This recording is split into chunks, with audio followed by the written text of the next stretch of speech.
I want to officially welcome all of you to our second webinar on issues that are impacting the mailing industry. I'm Dave Rosendahl, I'll be your moderator today. If you missed it, the last event was with former Congressman Kevin Yoder, as you can see here on the screen, and Jerry Kluge was also there as well. But Sylvamo was able to bring Kevin into this community, and he started us on this journey that we're continuing today by giving what I might call an insider's view of this postal rate crisis. And now he's part of an organization called Keep Us Posted, which is helping drive change in our industry. And that brings us now to today's event. We've got two fantastic panelists, Jerry, who I mentioned a second ago, and Marie. First up is going to be Jerry. He's a paper industry vet with over 37 years of experience. And really, folks, he has seen it all. He started in distribution, then he moved to manufacturing with Union Camp, with IP, International Paper, and now at Sylvamo. And he's worn many hats over the years, from sales and marketing to product development. So he's really seen quite a wide array of different business challenges and issues that he is now helping folks solve. So when he's not acting as sales director for Sylvamo, he's active on the NPTA board of directors and very active in his local community there in Tennessee. Jerry, thanks for being with us here today. How are you? I'm doing great this morning, Dave. Thanks for hosting this for us and getting us through this. I'm watching the chat for all the people who are joining. Really excited for the people who are coming back after the first one, which is nice to see, but equally as interested in the folks who are here for the first time. For those of you who don't know, Sylvamo, we're a US-based global uncoated freesheet company.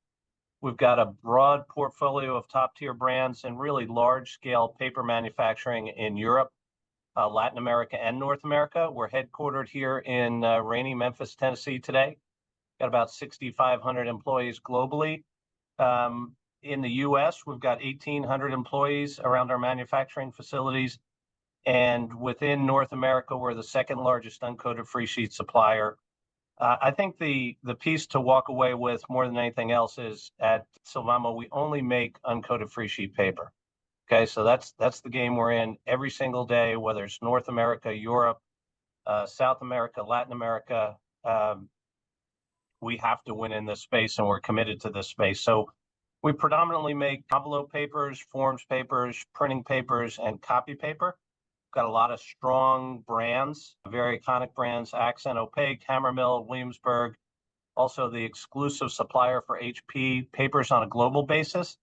And as David mentioned, I've been around for a long time in the industry and really excited to work with Marie, excuse me, and EMA on a number of different items.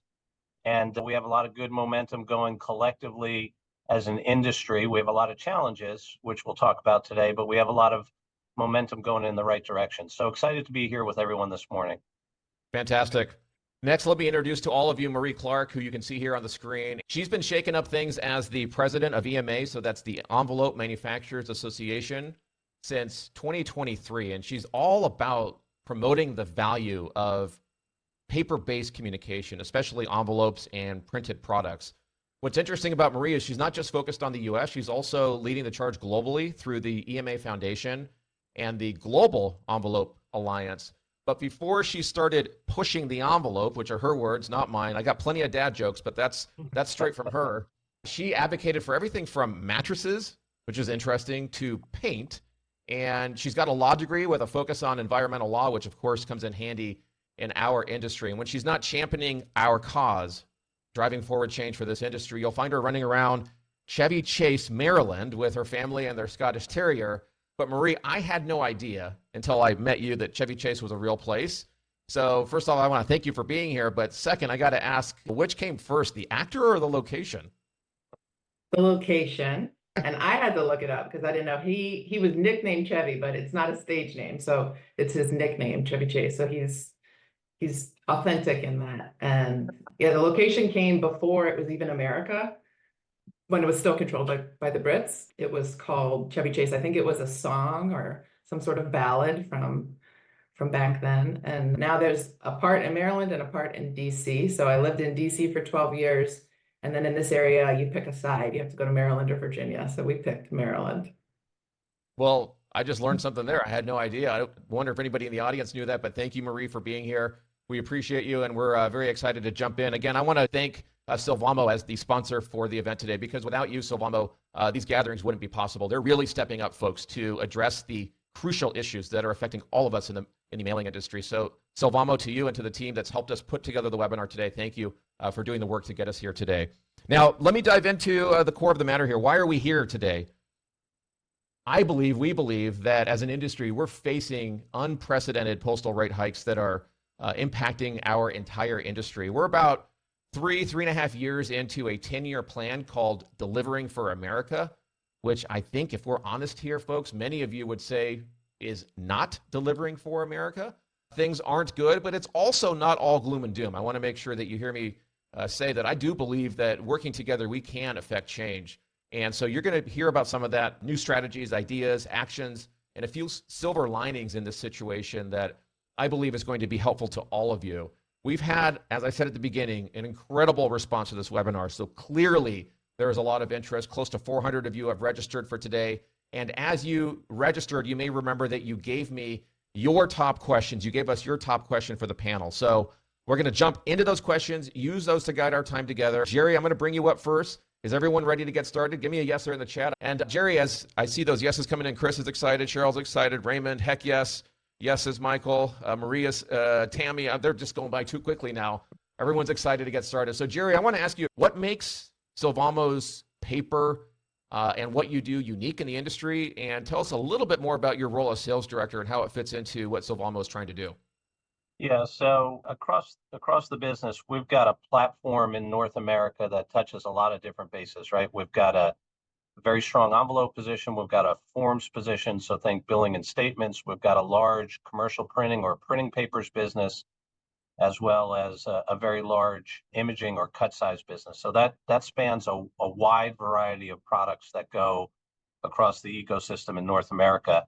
And, essentially a third of what we make goes through the Postal Service. So, wow. And a third of what goes through the Postal Service is Sylvamo based product. So we are, whether it's the envelope, the piece within the envelope, a direct mail piece, as we get into election season, which we'll talk about later, whether that's the ballot itself or the envelope promoting the mail-in ballot back and forth, we've got a large position across the industry and are intertwined very tightly with EMA and, more importantly, with our customers who are supporting the end use of those industries. So likely 1 out of 3 of these mail pieces I have here has Sylvamo paper to thank, correct? If it doesn't, we've got to talk to you a little bit, Dave. All right. Marie, I know you're relatively new to the industry, just from our interaction and discussions leading up to today. So I was wondering, since we talked about Chevy Chase, give us like the movie trailer version of your career journey and how that led you to become the champion of paper-based communication at EMA. Sure. So I guess to set the scene, I was born and raised outside Philadelphia, and Jerry and I love to get into it over the Giants and the Eagles, or the Phillies and the Yankees. But I was raised by a large family, and they taught me to work hard, do good, and have fun. So every day, actually, before we left for school, my dad would tell me and my siblings to be the best we could be and make new friends. And I say that to my kids every day too. And I've carried that from my childhood into my career. And after graduating law school, I moved to Washington. I worked in big law for a bit, but I didn't feel like I was doing much good, and I definitely wasn't having much fun. So I was looking for a new job, and I got lucky. I landed with the Paint Industry Association. And in law school, they tell you if you want to be a defense attorney, go work for the prosecution, and vice versa. You become a stronger advocate by understanding how the other side formulates their arguments. So I thought I would work for industry for a few years and then go save the planet working for the government or an environmental NGO. But I learned what I didn't know, which is the value of American manufacturing and the really powerful ways industry makes a difference for the better, everything from our environment to our economy and in the lives of Americans that use those products every day. And the most remarkable thing, I think, the reason I've stayed in industry associations my whole career is it's incredible to see competitors sitting around a table or on a Zoom, coming together to solve common challenges. And here at EMA, I bring a fresh perspective because I am new to pushing the envelope, and I love that pun, and new to postal policy, but getting to connect with people about the power of paper-based communications and hearing what the mail means to them is one way that I make new friends every day.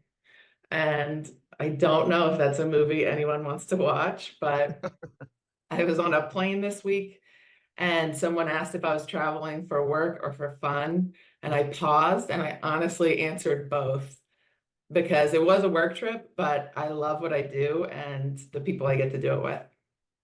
Well, Marie, thank you for joining the industry and thank you for doing what you're doing. We need, fresh new ideas, fresh new people entering the industry, and it's great to see you harnessing your skills and talents to help us try to solve these challenges. Jerry, I'm going to come to you next and just kind of ask you some questions around Sylvamo and EMA, since both companies are key players in the ecosystem here. Tell us a little bit more about how do you work with EMA? Why do your two organizations work together and why?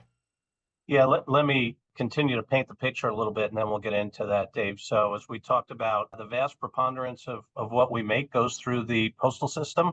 We have a big support on policy that allows the USPS to meet the service needs of customers, but more importantly, that give postal rates that are predictable and affordable, right? So the strength, the validity, and the ongoing prowess of the envelope community is tied directly to the work that EMA does and works with the sister organizations, whether those suppliers, converters, and users, and how we work together in support of that. So Marie was joking a little bit. We do get back and forth on our teams a little bit, but frankly, we spend a lot of time working together. We've got people in our organization, Cheryl Chapman is one of them, who spends an incredible amount of her time working directly with EMA to support causes, not just for Sylvamo, but for the industry. Because as the industry does well, the rest of us will do well, right? So as we discussed on the last webinar, we're really concerned, right? There's unprecedented amount at speed at which postal rates have been increasing over the past few years. And it's absolutely had negative effects on mailers, envelope converters, paper manufacturers, how direct mail goes through the stream. And, we cannot do this alone. Our customers cannot do it alone. To Marie's point, we're really trying to work together in collaboration so that our voice on the Hill is united and stronger to the people we're speaking to. Marie, tell us a little bit about how EMA is actually achieving this mission of helping the industry address these topics, and maybe just give us a little bit of some of the key initiatives that you're working on and the research that you've been involved in recently that would be helpful to everyone here in the audience. Great. Yeah, I see a lot of EMA members on, but EMA is the world's largest association devoted to envelope manufacturing and paper-based communication. And we advocate for our members here in Washington and across the country, and as you mentioned earlier, around the globe. And our key concern right now is that our members depend on an affordable and reliable postal service. And the twice yearly rate increases have accelerated mail volume decline and threatened the jobs and revenue of the Postal Service and the entire U.S. mailing industry. We have a foundation, a true nonprofit for paper-based communication, which supports education and research. And we just last year produced the 2023 U.S. Mailing Industry Economic Job and Revenue Study, which, as Jerry mentioned, is conducted by Cheryl Chapman of Sylvamo. And that gives us some great data to be able to take into Hill offices, or when speaking with decision makers, we say that we are an industry of 7.9 million jobs. That's on par with or pretty close to large industries like the airline industry, the auto industry, that get a lot of attention and sometimes government bailouts. And we're not asking for a bailout, but we are asking for some help. And we have a job and revenue card that we use when we're talking to lawmakers on the Hill to help them see the job and revenue numbers broken down by state and even by their own congressional district. And we use this as sort of an introductory statement when we're talking to government officials to help them understand the size and the scope of this large industry. Incredible. And that's what we're seeing here on the screen right now. Is that correct? That's Yep. it. Okay. So folks in the audience, drop a yes in the chat. Would you like to get this document that you're looking at here on the screen? My understanding here is this will help you, as Marie said, arm yourself with what you need to know when you're speaking to legislators, other government officials, clients, your staff, et cetera. So if you'd like a copy, drop a yes there in the chat. I'll make sure you get that. Yeah, I see a lot of the yeses coming in, Marie. So we'll make sure we get all of that information out to you folks if you're interested. Marie, I think there's a lot of concern here. I saw somebody earlier in the chat saying, hey, get real, right? Frankly, there's a lot of concern and some confusion from our attendees about the frequency and the magnitude of these rate increases. So would love for you to walk us through the process that USPS uses to raise these rates. Specifically, how are they calculated? What factors are going into that? Because I know, as I saw all of the questions coming in as folks were registering, that a lot of people are wondering, how do we justify this? How is this justified, these twice yearly increases? And, is there any end in sight to what seems like just a continual set of rate increases? So can you give us, from your perspective, shed some light on the decision-making process and maybe touch on what you think the long-term outlook looks like for postal rates? Of course. So I'll start with the process for approving the postal rate increases. It starts with the USPS, and they submit to their Board of Governors a proposal for a postal rate increase. And we've seen 6 increases approved in the last 3 years. So typically the USPS, at least this Board of Governors, approves the postal rate increase. Then the USPS files that proposal and additional documentation with their oversight agency, which is the Postal Regulatory Commission, or the PRC. And I apologize if I'm using acronyms. I'll do my best not to. But the Postal Regulatory Commission then reviews that material, and they have a number of legal and regulatory compliance checkpoints. And it has passed their approval, again, the last 6 times. So after it's approved by the Postal Regulatory Commission, the rate increase takes effect. I want to make sure, Marie, that if there are any questions on this, because I know that this is clear, right? Clear as mud. But if anybody's got a question on how this works, please drop that in the chat. We want to make sure we answer those for you. Okay. And I am seeing some questions about the Board of Governors, and I will get to that. Okay. But just quickly, I'll cover a really helpful chart that I use to help explain the calculation, how they got to the rates that we're seeing today. And this chart has been helpful for me because it shows what used to be. Historically, postal rates were once a year, if that, and they tracked with inflation. So the consumer price index is that red bar at the bottom.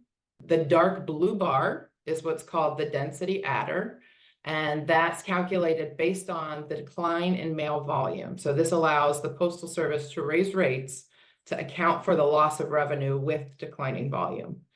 And I'm not an economist, but I like to think of that as the opposite of supply and demand. Most businesses don't keep raising rates when demand declines. And the light blue bar at the top is the cost of paying retirees' pensions and health benefits. And that rate authority is only available for 5 years. So you see that trail off after 2025. The Postal Regulatory Commission did give the Post Office the authority to do what they're doing. They created the density adder. They allowed to add on top of inflation, not just the density adder, but the retirement. And so they have stated that they didn't think the Postal Service would use the authority in this way. Really? So they've initiated a review of this rate making authority that they gave to the Postal Service ahead of schedule. It was supposed to be a 5-year review. They've had a notice of proposed rulemaking, and we're participating in that process, and we'll probably talk about that later. But just all that to say that these charts really speak for themselves when you're talking to folks, because we all have to deal with inflation. Every business, every American household, we could handle that. It's what's happening twice a year here, especially in the middle of the year in July, when most budgets have already been set or marketing plans have been kind of allocated for, that is having this really disastrous impact on our industry and on mail volume, and ultimately on the USPS and their bottom line. So that's the process, the pricing. And what do we see in terms of future increases? Again, back to this chart. Last Friday, so a week ago, USPS announced that they would not raise rates in January 2025. So that was the 1.2, a very small little bar right there. Yeah. But that was welcome relief. for this industry and Americans that have sustained 6 price hikes in 3 years. I was at a PCC event, maybe some folks on the webinar were as well. I know Chris was actually presenting in the Twin Cities this week, and the Postmaster General was there, and he was asked about how he decided, what his thought process was for passing on the January increase. And he cited that inflation's down and that it was the righteous thing to do. Fast forward, also this week, USPS filed a statement with the Postal Regulatory Commission saying that they intend to raise rates in July 2025 and in January and July 2026 and 2027. So that message to industry remains clear that mail is going to cost more, a lot more, if things don't change. And Marie, just to be clear, whose forecast is this here? This slide comes directly from the USPS. It is slightly dated because in July, they actually took a 7.8% increase. And so these numbers are projections, but they had shared these previously at Mailers Technical Advisory Committee or Council meetings. And this was just the most recent one that I had on file. So folks, if you want this, just drop the word, I don't know, bar chart in the chat there, and we'll make sure we'll get this out to you as well. I was curious about the word righteous. Did Mr. DeJoy actually use that word? Was that his word? More than once, yes. Okay. So, all right. So let's talk a little bit more about the July increase that we just had there on the screen, because a lot of questions came in around that. I think that if I had to summarize what I saw in the questions and kind of the sentiment coming in from folks was that they're really, really worried about the future of direct mail. And then, of course, what that means to their business, the future of their businesses. So give us a rundown on what happened this summer. You had the numbers there on the screen. And what is EMA doing to address those increases, these increases? And what do you think we have to expect in 2025? I know what we see the USPS forecasting, but what do you think? Is there any hope of slowing these down or stopping these rate hikes? well, I consider myself a very positive person, but we do have our work cut out for us. But what we're doing at EMA is we're raising awareness and we're educating decision makers about the impacts of these twice yearly rate increases on our business, on the industry, and on USPS. And we talk a lot about the 7.9 million jobs that depend on a reliable and affordable postal service. We tell legislators and staff that the impact on their jobs and communities and within their states and districts is important. And they know that just as well as anyone. And we listen to them. What does mail mean to your community? What are you hearing from your constituents? Oftentimes, and this has really surprised me, but Hill offices report that the #1 complaint they get from constituents is related to mail. So that opens the door to a conversation. And we at EMA offer our assistance. We have many partners across the industry that do the same. We have resources with the foundation, and we have a real willingness to work on solutions to these problems. We're not just criticizing. We want to be part of the fix here.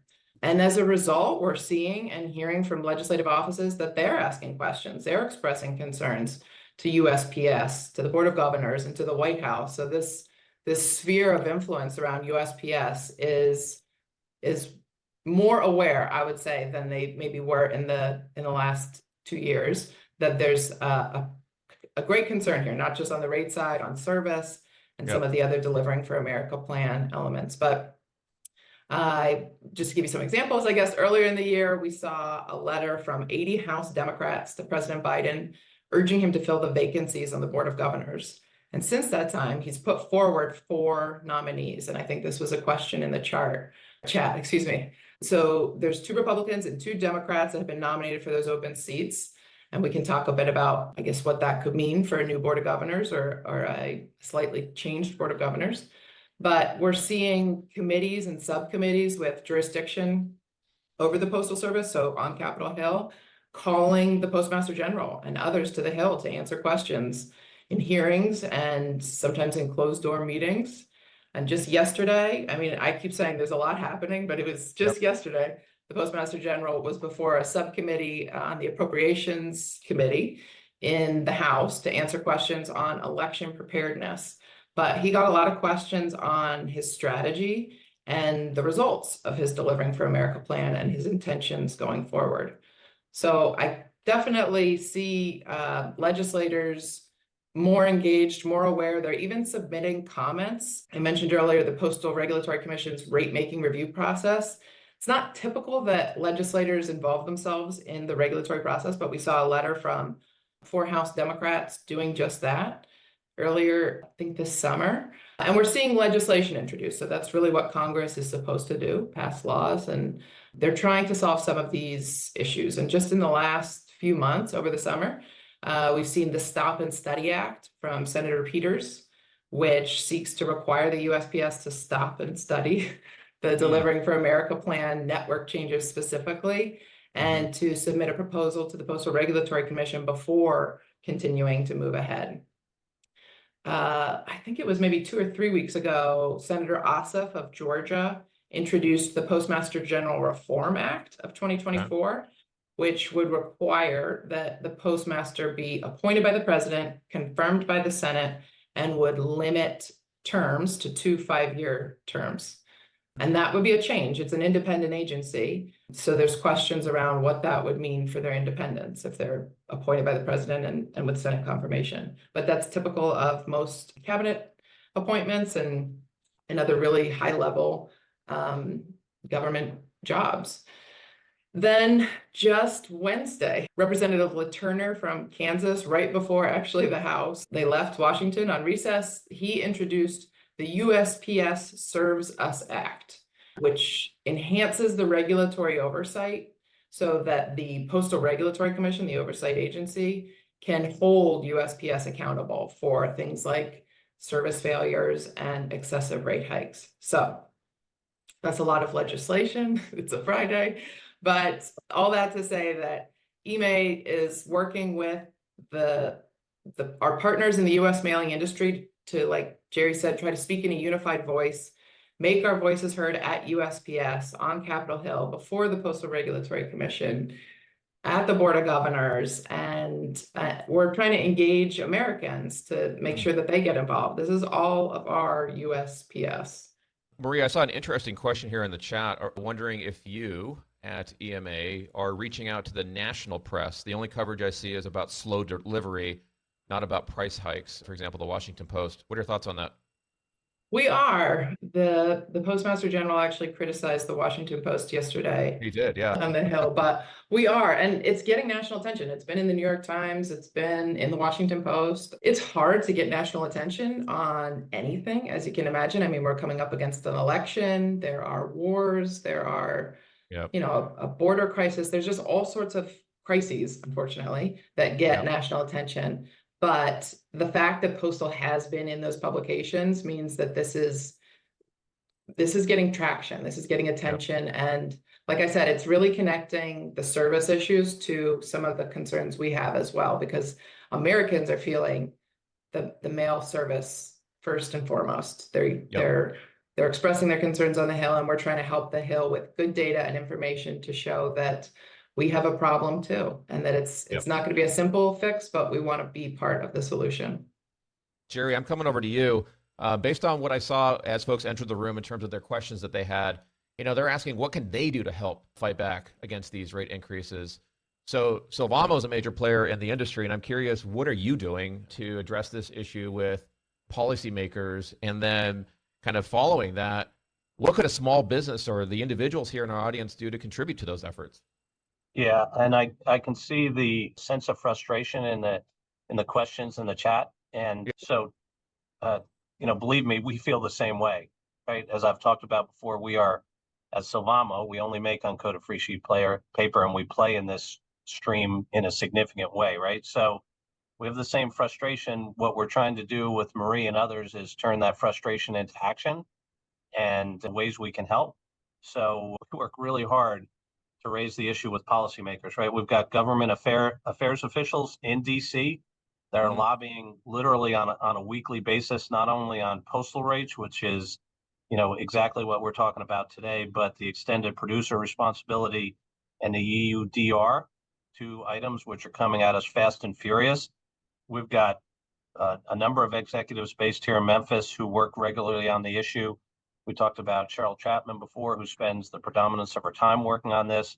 And we'll go to the Hill, including myself. We are committed to working together on this. We're members of a number of other postal associations and coalitions who lobby on this issue. If we have customers or partners in this who would like to go to the Hill with us, happy to do that. We would encourage that, frankly. Reach out. Very easy to coordinate with our really stellar team in DC and EMA to make that happen. Okay. And as Marie talked about, we're really excited that in some cases we've been able to activate members of Congress who represent our facilities on this issue, including getting some to sign on to the letters that Marie's talked about, expressing concerns on the rate increases to the Board of Governors, the lack of service, the poor service, the rate increases on an ongoing basis. And I think, so I'm going to hijack this for a second, Dave. Marie, I think it would help people to understand exactly how the postmaster is appointed today and how the Board of Governors manages that. I know we talked a little bit about where we want to go on this potentially, but I think it's important for people to understand the game that we're playing now, given the rules that we're playing under. Sure. Right now, the Board of Governors has two jobs: to hire and fire the Postmaster General and to approve or disapprove rate increases. So they are the only entity that can hire or fire the Postmaster General. It can't be the White House, it can't be Congress. And that, I think, has frustrated Congress and maybe even the White House, because there have been Congress people who have called for the Postmaster General's resignation. So that's how he's appointed. He reports to the board, but he's also a member of the board. So we've found communicating with the Board of Governors to be challenging. They don't have email addresses. They do have public meetings, but for the last year, they haven't accepted public comments at those meetings. You just observe their meeting. So that's unlike a lot of agencies that I've worked with in other contexts. Most government agencies or employees or even appointed members take public comment. They want to hear what's happening. And so I think that's where there's a disconnect. And we're doing our best to get in touch with the Board of Governors. We had an email campaign over the summer, right before the July increase, to urge the Board of Governors to exercise business judgment to not raise rates. We sent 2,485 emails to the Secretary of the Board of Governors, who works at USPS. So I'm sure he was very happy with that. But it's showing that we're frustrated, but we don't know how to communicate, because that's not how we should communicate. We should be able to engage more openly. Right. So I completely understand people's frustrations. It's something that's kind of surprised me as I've entered this realm. Folks in the audience, you heard Jerry make an offer to you. If you want Jerry to take you to the Hill, Jerry's going to personally take you around, right, Jerry? But Absolutely. Joking aside, yeah, you would? Okay, well, Absolutely. Put it in the chat.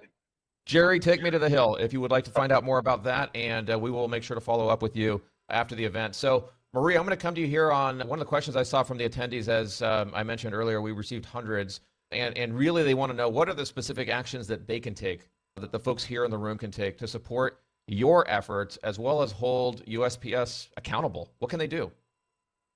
I love to hear it. Action is the antidote here. So I don't want to overlook the opportunities to engage with USPS. And at EMA, we want to work with USPS. And you can get involved, and we are involved at the Mailers Technical Advisory Council. There are local postal customer councils. I mentioned the event in the Twin Cities this week. It's a great way to engage with local USPS staff.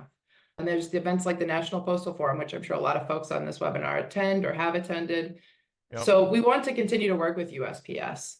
Staff are trying to solve problems and deliver the mail. And so we need to remain engaged and supportive and work with management and leadership to the extent that they want to work with us or they're open to our feedback.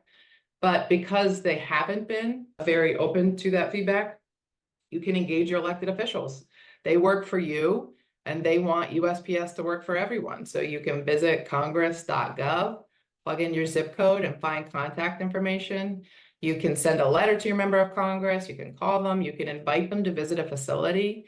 That's a great way for them to get a real understanding of the people, the process, the product, and the impact that these twice yearly rates or other issues related to the Postal Service or elsewhere are having on your businesses, and to build that relationship.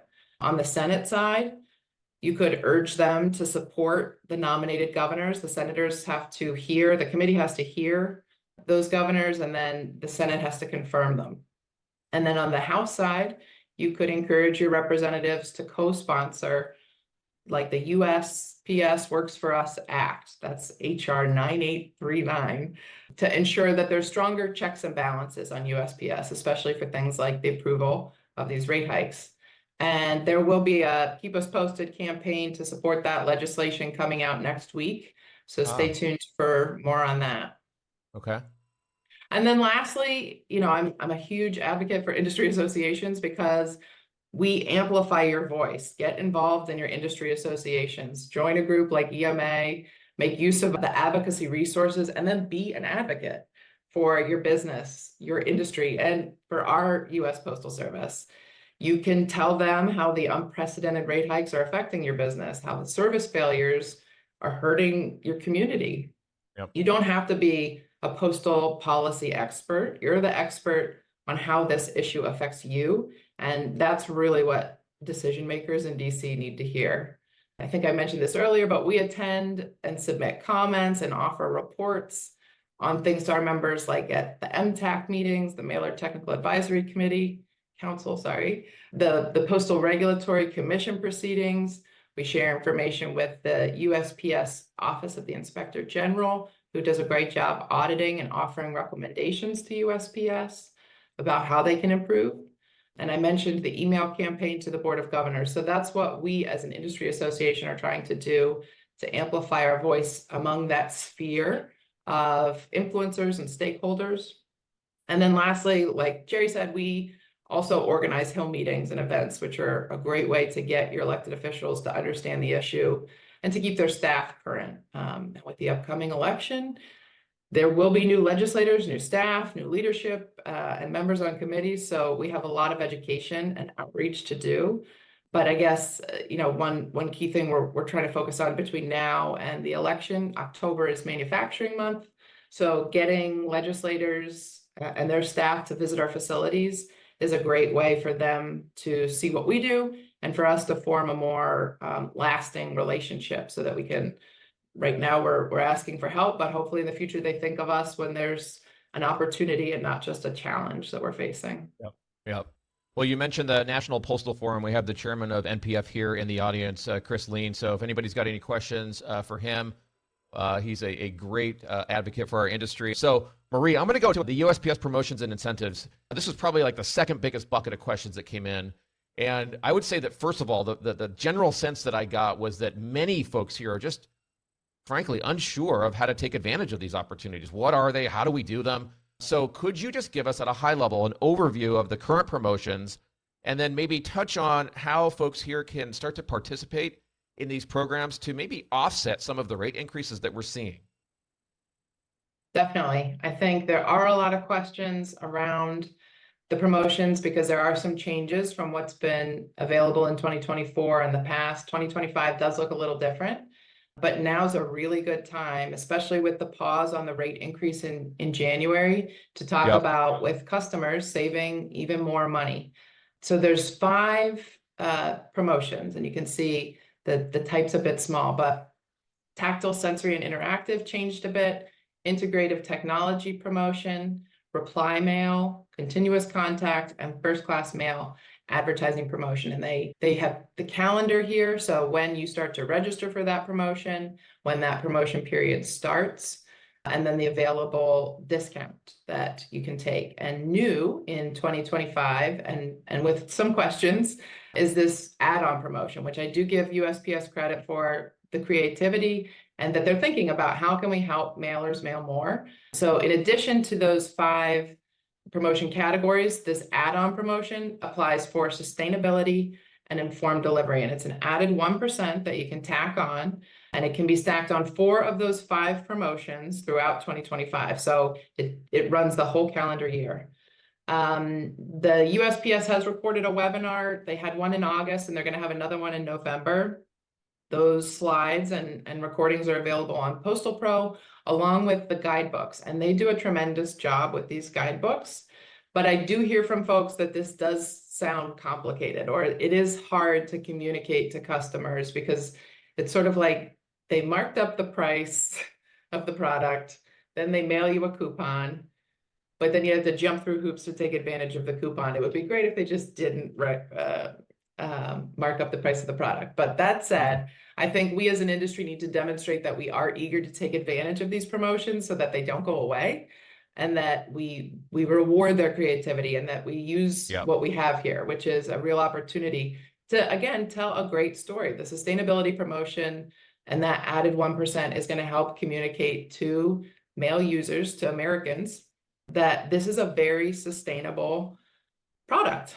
It is part of the circular economy, and it is something that is easily recycled here in America. We have the infrastructure to recycle it. So again, I encourage everyone to go to postalpro.usps.com. There's a lot of information on promotions, but we could probably have a whole nother webinar because in addition to the promotions, I don't have a slide on this, but you might have heard of the first class and marketing mail growth incentive. So that's different than the promotions, but mail owners who have qualifying first class mail or marketing mail that grows from their baseline in 2023 to 2024 get 30% of that incremental growth in postal credits. Say it again, 30%, 30. Yes. Right, off the incremental growth. And again, this does sound complicated even when I'm trying to explain it, but just to say that it's worth trying to figure out, because that's a big number. And just to throw out another big number, I heard at the PCC event that a mailer has already demonstrated over their baseline in 2023 volume growth in 2024 that has earned them a $7 million postal credit that they can use. Okay. So that means this is a big one. Yeah. Catherine, I see you saying the discount isn't enough to deal with it. So I know that there's that view. $7 million is definitely motivating to many, I'm sure, if you have that volume. I see another comment here. The USPS promotions are essentially meaningless. I see others saying they're complicated. Give us a sense there in the chat, folks. What is your feeling about these promotions and incentives? How do you look at them? What are you thinking when you think of these? It's very helpful for us to know. I am going to ask you all if you want to go deeper on this topic in another session, but before I do that, Jerry, I know there's a lot of interest in the sustainability add-on promotion. So tell us about how is Sylvamo involved with that, and what do mailers need to know in order to take advantage of that?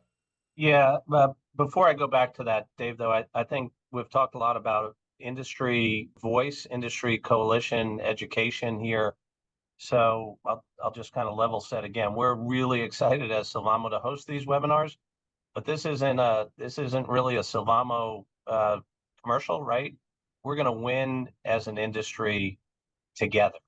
And when we go to the Hill, when Marie and her teams go to the Hill, we have competitors going arm in arm, whether that's at the converting space, the printer space, the supplier space, have a unified voice on this. So while we get frustrated, just like everyone else does, around the Postmaster General, the way the communication is, the opportunity or lack thereof to have a solid line back and forth there, as well as the confusion and difficulty of the promotions, it's what we have to work with today. So to Marie's point, the better we can work together on these things, the better opportunity we have to have a unified voice and a louder voice for that to be heard. Now, that being said, at Sylvamo, all our papers are either SFI or FSC certified, so they apply for the 1% add-on.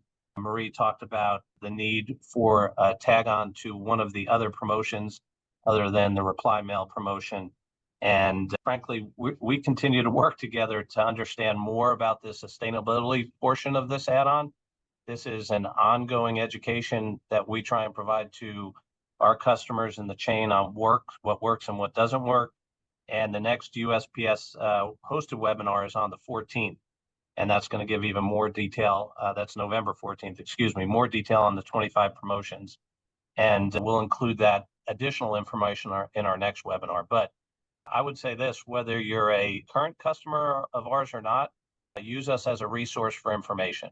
That's what we're here for. We're trying to add value through the chain for the direct mail and envelope community. I see Brant here saying a webinar on the promotions with details would be helpful. So, all right, now is the time to be super selfish, folks. I want to make sure that we get to as many of your questions as possible. Maria, I saw this come in from a lot of people in advance of the event. They want to know how much has mail volume declined in the recent past, especially given what happened in July with the postage hike. So can you share some information around the overall decline and then specifically what happened after July? Sure. Well, I love this chart, and I have to give credit to Steve Kearney from the Alliance of Nonprofit Mailers.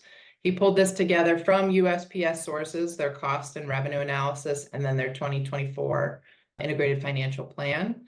So this shows that outside of the Great Recession and the COVID-19 pandemic, Okay. that mail was declining at about 2.4%, which is manageable, and businesses could plan for that. Of course, we're a resilient industry and a resilient country, and we survived the Great Recession. We've survived the global pandemic, but now we see this self-inflicted wound from our own USPS. That's those two bars you're circling there. 2023 in the blue was a 9% drop in mail volume. And then 2024, and this came from the 2024 integrated financial plan. So it's in red because it was projected. So at the time, that was before the July rate increase took effect, or maybe even before the exact 7.8% number had been forecasted. But it just shows that we're in a real spiral. We hear that a lot in the industry, and that it's sort of like a self-driving car being driven off a cliff, that with the density adder being able to raise rates even higher as mail volume declines even more, there's a real problem. So this tool too is really helpful. Often when I'm in Hill offices, they try to flip it over. They think it's a bar chart going up. It's not. But it really helps tell the story that we need help. We can't survive this kind of decline much longer. And they've projected the rate increases through 2027. And that's why we're all on this webinar, to try to figure out what can we do about that. Yep. So we have essentially, if you include the forecast here, we have exceeded what a global pandemic and the Great Recession did to mail volume, right? Am I reading that right? Ouch. Yep. Yep. All right, let me do another one here. I think it's timely given, I think we have an election coming up, right? We've got a lot of questions around mail and the 2024 elections and whether or not that, can we expect paper ballots to be delivered in time? And I know Mr. DeJoy was speaking about that yesterday, but Jerry, I'm going to come to you first. I know that Sylvamo makes paper ballots, if I'm not mistaken. What can you tell us from your point of view around our readiness for this election? Sure, nothing like an election topic to throw in at the end of a webinar, Dave. Thank you for that. Very much appreciate that. So yes, we are heavily invested at Sylvamo in the ballot portion of the election component, as well as the envelope portion of the election component for mail-in envelopes. In 2024, or this year, we expect 95% of the voters to use a ballot with a verifiable paper trail. We believe very much so that paper ballots are essential and play a pivotal role in what we're all shooting for, right? A free and fair and secure election is really what we want. We like the business a lot. We like being part of the democratic process here. We've got a long history of being in that business, and we've had good success this year, not just us, but every other paper supplier, quite frankly, in being able to supply the amount of ballots in ballot paper in the right amount of time to give folks the opportunity to get those ballots printed and ready to go in a very timely fashion. We work very closely, again, with these trade associations to meet with the members of Congress, particularly around this month, to assure they're aware of the fact that the paper ballots are made right here in the United States and they are safe and secure ahead of the election, right? So we want to be part of the process of making sure this goes smoothly. We happen to be a supplier of it. There are other suppliers. It's more around making sure this goes in a fair and safe manner more than anything else. Yep. So Maria, I'm going to ask you the same question from your point of view. What can you tell us about what is USPS doing to ensure that our ballots are in the mail and delivered safely, quickly, and on time?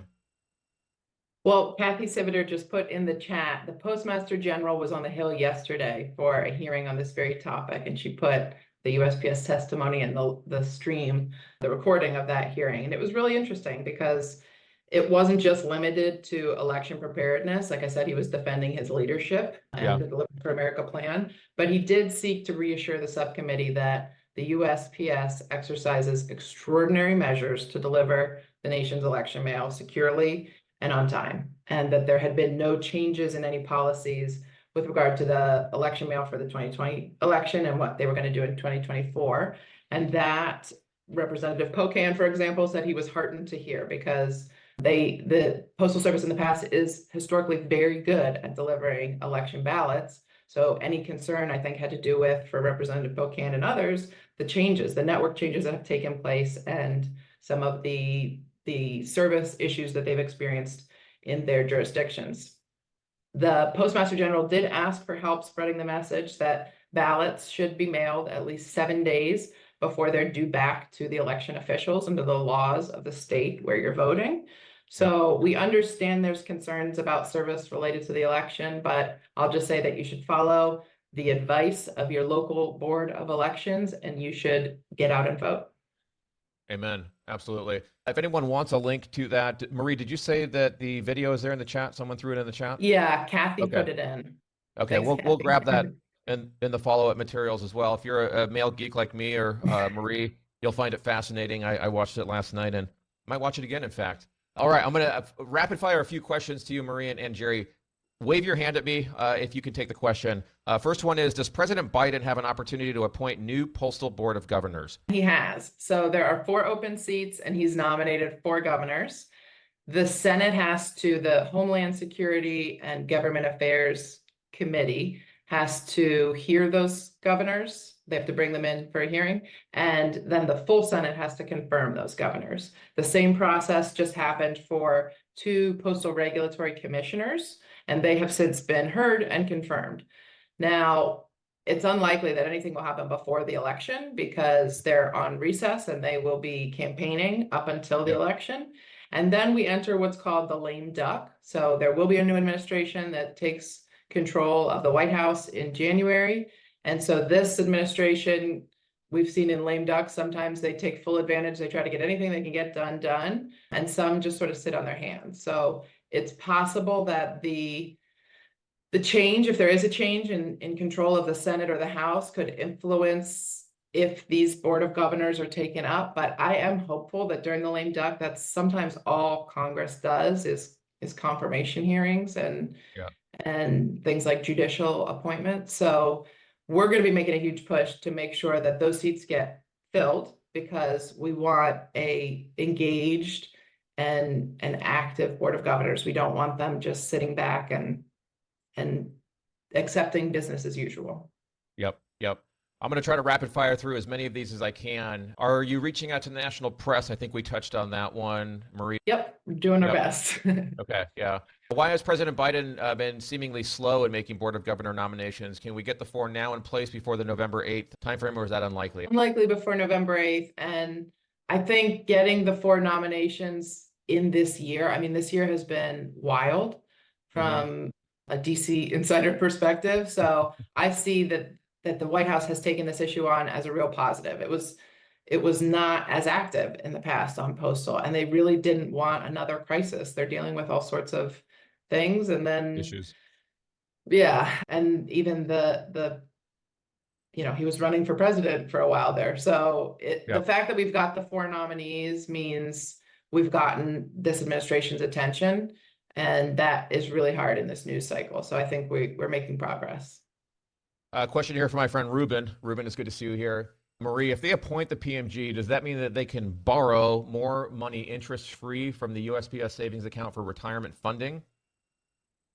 So the Postmaster General Reform Act didn't touch on anything but who appoints the postmaster, who confirms postmaster, and that the terms would be limited. It was a really short bill, I think a page and a half. So it didn't touch on that. But I think the reason that the Appropriations Subcommittee brought DeJoy in yesterday for the election preparedness hearing signals to me that the appropriators, who are the purse strings for the federal government, see the writing on the wall, that the Postal Service has reported losses last year, 6.5 billion. This year on track to lose 8 billion. this is not going in the right direction when they're expected to break even. It's nearly impossible that they will break even. So it looks like a government bailout is on the horizon, and the appropriators are trying to get their, prepared. They're trying to get their arms around this before it gets to a bailout. But the bill I mentioned, that the Senator Ossoff Postmaster General Reform Bill did touch on that. And I think it's going to be a challenge for whoever the new administration is. It's going to be a challenge for whoever has control of Congress or the House that they're going to have to confront sooner than later. I heard recently that I think the losses, correct me if I'm wrong, that are projected for this year, or maybe it was for last year. Certainly, I think Chris Lean in the audience can correct me, but somewhere between 6 to 7 billion annually.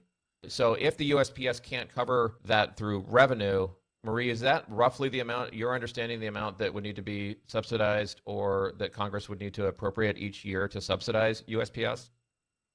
I don't know. I think that's a great question. And when we talk to Hill offices, we say everything should be on the table. We should be talking about not just, the rate issue or the service issue, but what sort of obligation, what we expect from the Postal Service, because we do expect them to deliver to 167 million addresses 6 days a week. And that's very different in a densely populated urban area versus rural America. But we need to look at that and figure out what's this going to cost? How do we fund it? And what are our expectations? I know, Maria and Jerry, that we have folks from USPS here in the room. I don't know if they've been active in chat, but I do think it's important, and I'm just saying this from my point of view, I think it's important that they know that we want to work with them, that this isn't, bashing USPS over the head. This is because we believe strongly, as I'm sure they do as well, that we need to figure out, a path forward that's going to be viable. Marie, would you agree with that? Absolutely. And I think that the staff, everyone that I've interacted with, my letter carrier, who I have a very close relationship with, my family's a big fan of DJ Mailman. We respect the hell out of them. They're doing a really difficult job. And in the pandemic, they were frontline. They were delivering mail, they were sorting mail, they were figuring out how do we deliver the COVID test kits. And they've served our country for 249 years. So this institution is older than America, and it's something that we want to see go forward for another 250 years. And we want the USPS employees to know that we want to be part of the solution. It's not just industry, it's personal. I mean, it's our USPS, and we want to make sure that they know that we support them. Yes, absolutely. I see a question here from Sean. Sean, it's good to see you. Sean is asking, I'm curious about third-party competition from UPS, FedEx, et cetera, with USPS for letters and postcards. Marie, what are you seeing there? So I think Kathy tried to answer this as well with some good data, but there is competition on the package side. So there's the market dominant mail. The post office has a monopoly on the mailbox. And I think the Postmaster General disagrees that it's a monopoly anymore, but it is. There's no one else that can deliver to your mailbox, just the Postal Service. On the package side, they have to compete with UPS, FedEx, Amazon, all these new last mile delivery operators. So it's much harder out there when you're trying to compete with Jeff Bezos and the Amazon fleet and SM FedEx, which are very good at what they do. And they do things differently. They don't have to deliver where it doesn't make financial sense, whereas the USPS does. So again, I think it goes back to we need to think about our expectations, and in my humble personal opinion, I think give a bit more attention to the monopoly. It's sort of their lane, and they've done it well for a really long time. Let's get back to service and the Postal Service serving Americans through their mailbox, and continue to look at the opportunities on the package side. But I don't think, and I'm not a logistics guru, but I don't think going all in on packages is the future for what we need the Postal Service and the infrastructure to do for our country. Yep, I hear you. Marie, I'm going to give you an opportunity here to just remind everyone coming out of today's session, if they want to take action, if they want to help the cause, what are the things that they should do? Just very simply break that down for us. Sure. Get involved at USPS. Be an advocate. So contact your elected officials. I mentioned congress.gov. You can plug in your zip code. And there's also easier ways to engage. Like I mentioned, the Keep Us Posted action alert will probably go out next week to support the Turner bill. The USPS works for us, and encourage your elected officials to co-sign on that bill. And then the process goes from there. There's negotiations, there's compromise. So it's not that it's in its final form. It's really just a starting point. And be an advocate in your community. Make sure that folks know the value of mail. I talk about it all the time, much to my husband's chagrin. He does not think that it's nearly as fascinating as I do, but it's amazing when you ask someone, what's a memorable piece of mail you've gotten, or like I said, the personal relationship you have with your letter carrier. You see them every day. Ours happens to be a Cowboys fan, which is why it's really, because we're Eagles fans, but people are really invested in the success of the Postal Service. And we talk a lot about the value of mail in the digital world, and that you can leverage both, and the high tech and the high touch. I know Chris mentioned that in his presentation at the PCC this week is a really good story to tell. And I love telling the story, and I hope you become an advocate for telling your story too, because it's different. It's very personal to you and your business and your community, but it's really what resonates when folks really make that personal connection. I see Deborah here in the audience saying, wonderful job, Marie, and I second that. You're doing great work out there on the Hill for the industry. Dave's got a question here. Good name. Dave is saying, so no other competitor can deliver to every destination nationally for the same cost. Why can't the USPS develop a local, state, regional cost price list? Marie, you have any thoughts on that? I don't. Okay. Jerry, what about you? I don't either. I was hoping Marie had a really good answer for that one. Chris Lean, you're still here. If you have any feedback on that one that Dave just asked, let us know. We'll read off Chris's answer. So if you're a mail geek like those of us here, you can see all the mail that I collect here and that I study from and for our clients. I want to ask you, Jerry, since I know that you're similarly passionate, and by the way, thank you again for sponsoring the event, Sylvamo. We really appreciate you pulling us all together. Jerry, what closing advice would you have for the other mail geeks here in this room? Yeah, I do a couple of things. Let me double back on, are we aligned with the USPS? Back to Marie's point earlier, right? That is the fabric, part of the fabric of America, right? The mail delivery on an ongoing basis. So while a healthy competitive spirit requires us not to always agree on everything, it does require us to work together on things. So we're completely aligned to try and work together with our coalition partners and the USPS to come up with an ongoing manageable solution that provides the service and the cost that makes sense for everyone. The second part to that is, Marie covered a lot of it. I'd say if you have a question, pick up the phone and call us. We can help direct you to the right people. We'll be happy to be part of the solution with you. We'll be happy to participate in a big way. This is, I'd go back again to, this is what we do. The product that is carrying the mail, that is all that we make, right? So we're completely committed to it, and we'd be happy to help in any significant way or any minor way. We're phones on 24/7. Pick up phone, call us, and we'll help direct you where you need to be, or we'll participate and bring you along with us to whatever event or communication you want to participate in. Very interesting comments here. Thank you, Jerry. From Chris, the USO, the Universal Service Obligation, and the cost needed to be fair and equitable. I think this is going back to the previous question I lobbed at you, Marie. Title 39, it would need to change if you want different pricing for rural versus urban. I want to read yours, Brenda. Brenda, it's good to see you here. Brenda says, thanks for the meeting and supporting the success of the Postal Service. I'm just as vested. From listening to this webinar, I'm not surprised there is such a gap in understanding the promotions. The promotions are complicated and people don't have time to learn. That's true.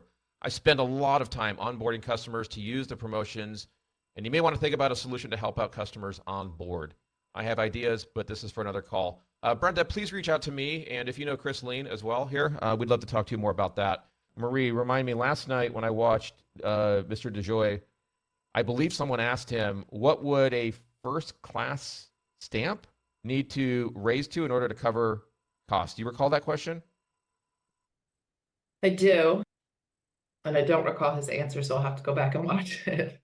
Yeah, I want to say that he said $1 north of $1. So I don't exactly know. Does that mean closing in on $2 or what? Yes, over $1, right? Vinny, Chris says it would need to Yeah. cost between 150 to 2. Yeah, that's kind of what I thought.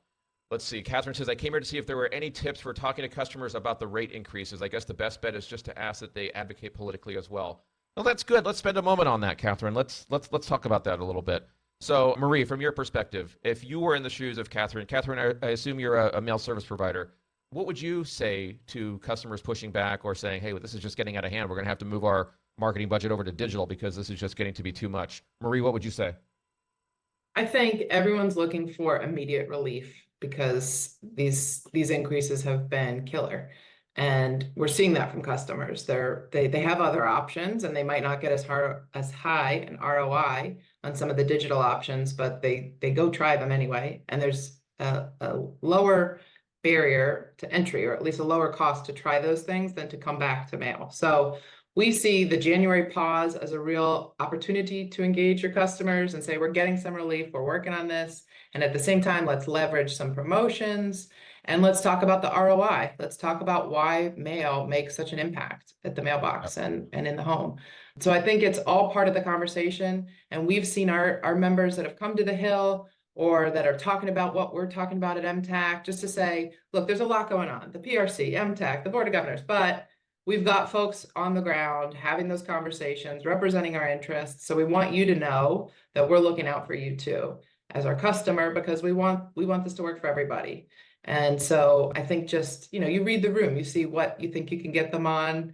And it might be, like Kathy said, some of the education around the promotions or around the, it's a tough job, the Postal Service, and that they're out there doing the best they can, and they're being scrutinized for the election mail or for, they're dealing with the same hurricane coming up the coast in Florida and in parts of the Southeast. So I don't want to make it sound like it's always us versus them. We do want to work with USPS at the end of the day. So I think just communicating to your customer, that's what we're doing. Yep. And we've got some options. Let's keep the conversation going. Absolutely. Yeah, I think that would be another good conversation, Sylvamo team, around how do we, continue to show the value of direct mail to customers for the mail service provider. So just something to take into consideration.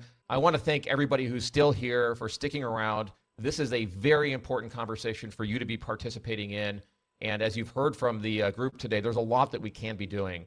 So I want to extend a special thanks to you, Jerry, and the entire Sylvamo team for making today's event possible, as well as the one that we had with the congressman just a little ways back. And thank you, Marie, for being here with us, sharing your time, your insights, and your expertise. We really appreciate it. It's clear that we're facing a lot of challenges. I mean, as a world, we're facing a lot of challenges, right? But it's also encouraging to see that there are passionate advocates in this group who are willing to work hard to protect and, strengthen the mailing industry. So stay informed, folks. Leverage those postage promotions and incentives. Make your voice heard. Join the community here. So that together we can help shape a more positive future for the industry that we love. As Marie, you just said, mail remains a very powerful and effective channel. And so for those of you who are talking to customers, know the data, be able to talk effectively around that, to continue to show them the value of the mail that you're doing from them. My friend Chris Lean here talks a lot about, the volume's going down, right? But we need to move the conversation from volume to value. And so for those of you who can really hone in on understanding the value that you're providing your customers, what's the purpose of that piece that you're doing for them? Yes, price is important, but what's the purpose of that piece? The closer you can get to that, the better you understand that for your customer, the easier that conversation can be. I believe that together we can all continue to ensure that we're delivering that kind of value to our customers and to our constituents, to those that we service. So Marie, I want to say thank you again. Any closing words for the audience before we end our time here together today?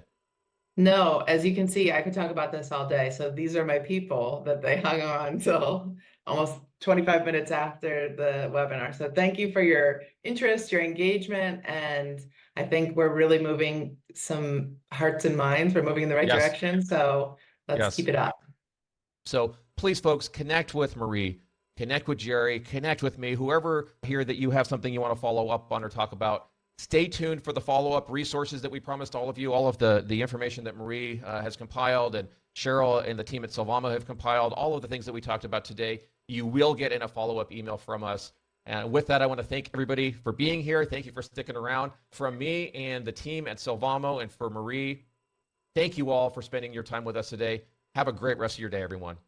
Bye-bye.